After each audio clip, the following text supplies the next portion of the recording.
Gun licence. आता gun licence किंवा revolver licence, आता हे कशाला लागतं आणि कसं मिळतं याची आपण प्रोसिजर बघणार आहे. आता रिव्हॉल्वर लायसेन्स किंवा गन लायसेन्स जे आहे त्यासाठी ते कशासाठी हवे, तर प्रत्येक जो व्यक्ती आहे त्याला सेल्फ प्रोटेक्शन करण्यासाठी किंवा त्याच्या फॅमिली मेंबरच्या प्रोटेक्शनसाठी त्याला गन किंवा रिव्हॉल्वर लागतं.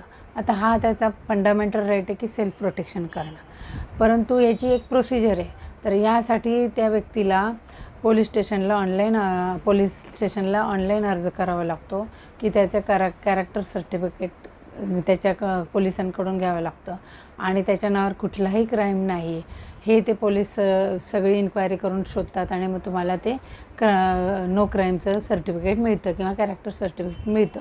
आता हे सगळं मिळाल्यावर नुसतं कॅरेक्टर सर्टिफिकेट मिळून चालत नाही, तर त्यासाठी तुम्हाला गन चालवता आली पाहिजे.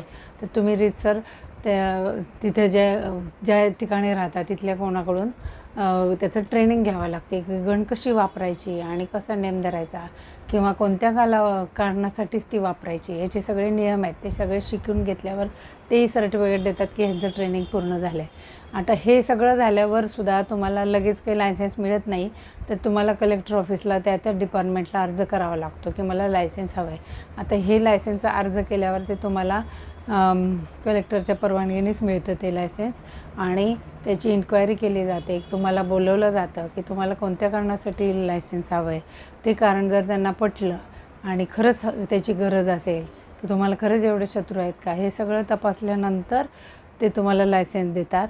आणि परंतु हे लायसेन्स मिळायला जरा कालावधी लागतो, कारण आणि एक कारण आहे की भारतात जे करप्शन वाढलेलं आहे त्या कारणामुळंही तुमचं लायसेन्स मिळायला वेळ लागू शकतो.